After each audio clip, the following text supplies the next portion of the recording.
Good morning, my friends. It's the day before New Year's Eve here, and I thought I'd make a video. I haven't made one in a couple days, and I thought it was about time. I've had a lot of ideas on my mind and had the intention of making videos lately, and I used to make them every day, but I think maybe I'm fading away from that phase in life for the time being. Whenever something comes into life that confuses or twists our normal way of doing things or breaks our routine,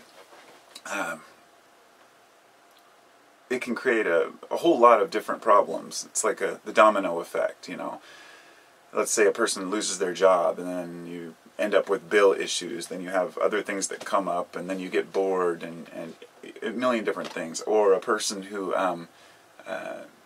maybe something as simple as just quitting drinking coffee, you know, in the morning, or people who wake up and do a routine. Like I'm trying to switch my routines up to where I get up and maybe take a walk instead, but it's hard. You know, being human is hard, and that's why philosophy matters, and that's why I think philosophy is so damn important. More now than ever, but it's always been important. You hear that word today and it almost has this negative connotation, like, oh, philosophers, you know, oh, these old men with beards from the Greek times, you know. It's like, no. Philosophy, by definition, you know, philosophia, means love of wisdom. And love of wisdom it would be different than love of knowledge, because knowledge does not equal wisdom. Knowledge put into action equals wisdom. It's just like having a scientific theory about something. I mean, you can have 1,000 theories on paper, but until you put them into action, you can't really see how they operate.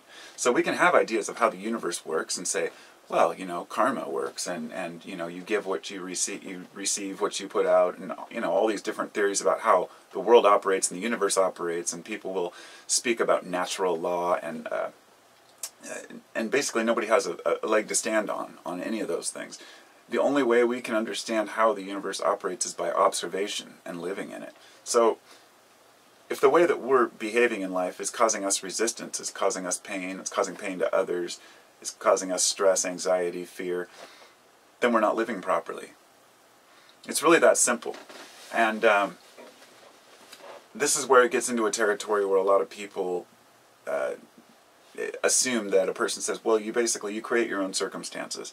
And instantly people get defensive on that and say, well, what about the person who's just suffering because they can't afford food, and, you know, it has nothing to do with their choice, it's just their circumstance. And there are some truths to that, and but it's not about the circumstances themselves, but rather how a person looks at them.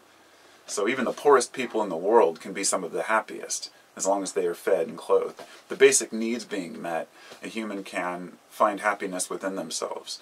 And sometimes the basic needs aren't met, so it's hard to be happy. And it's hard for a person to go off and seek, you know, truth in their life when their children aren't even fed. So I can sympathize with that.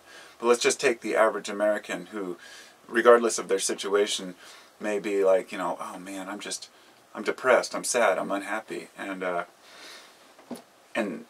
being anxious just causes more and more problems to compound.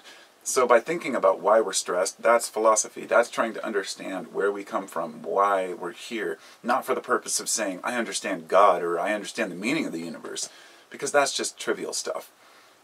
You're not meant to identify any type of divinity as far as what God is, or, you know, how to... I guess what I'm saying is there's no shortcuts to enlightenment. You don't just pray away your problems, and you don't just, you know, put out positive thoughts and say, well, I want to have a lot of money, and I'm just going to put it on my vision board, and I'll have a lot of money down the road. And unfortunately, money is what a lot of people yearn for, because it's energy. It's a form of energy. It allows you to do things that you can't do otherwise. And you can use that for good or for ill. Actually, the opposite of wealth was termed ilth. And so it depends on you. The same amount of money can be wealth or ilth, depending on how you use it. But the true wealth comes from the heart, comes from within. It's found within an individual because a person makes the effort to understand themselves. And there are a lot of folks out there who really think they have it figured out. They've created their whole a whole system of how the world operates, how the universe operates. This is the crystal I need for this, and this is the religion and the belief I need for this, and if this happens, I'll say this seance, or I'll repeat this mantra.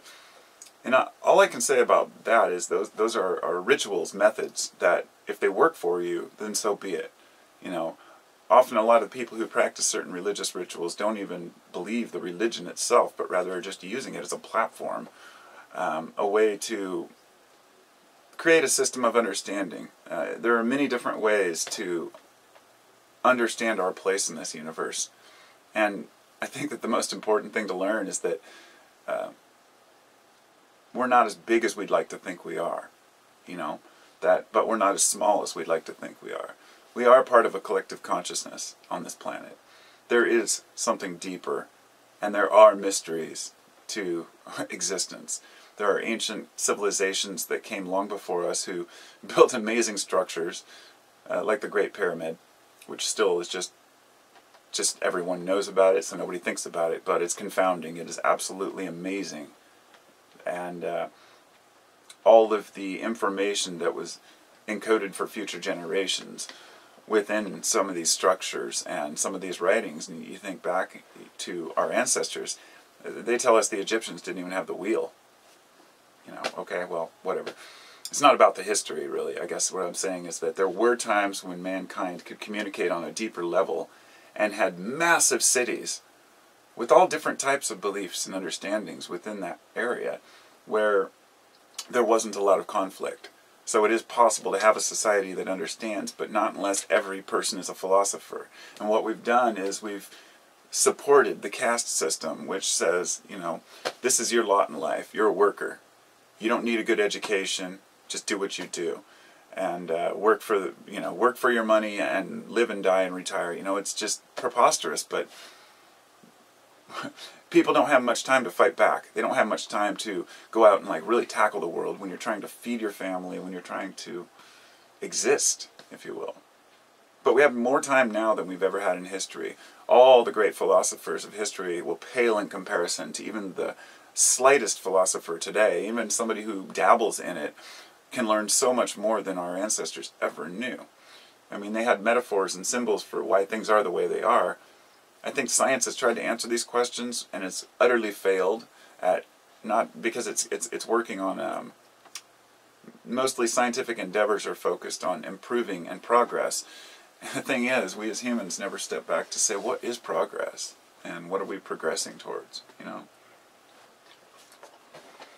So I guess the message that I want to leave on this video would be that each person has it within themselves to find their path, if you will, but I don't believe that paths are laid out for us, that we're set and this is what we're born into, and this is our caste, this is our, you know, our lot in life.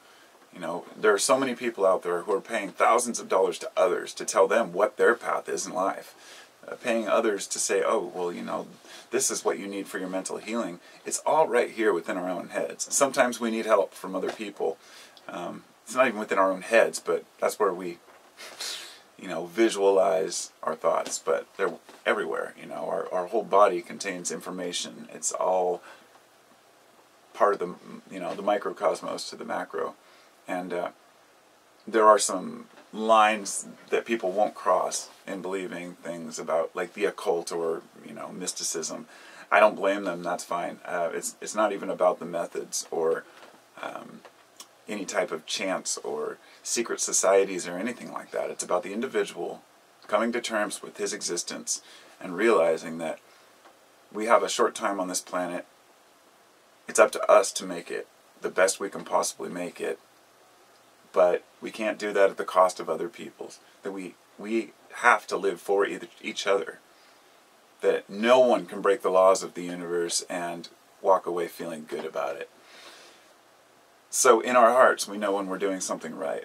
And sometimes our hearts can fail us. Sometimes we can have emotion which gets in the way of proper decisions and choices. And this is why emotional intelligence is so crucial to philosophy. It means that you hear something that sounds good, you don't just attach to it because it sounds good. You're careful. You're a skeptic.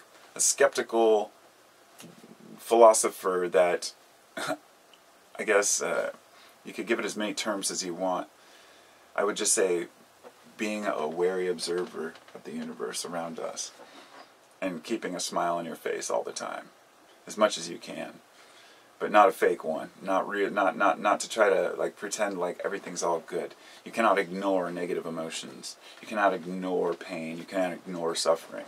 It's all part of life, and through every religion and culture, they've tried to kind of grapple with this idea of, you know, how do we live believing the universe is inherently good when people suffer and die? And, you know, once you come to the realization that life is death, it makes sense. And it's not about the suffering itself.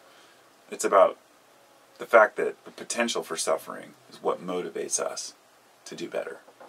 So, have a good day, everyone, and maybe I'll see you again before the New Year's, or maybe not, but hope you all do well.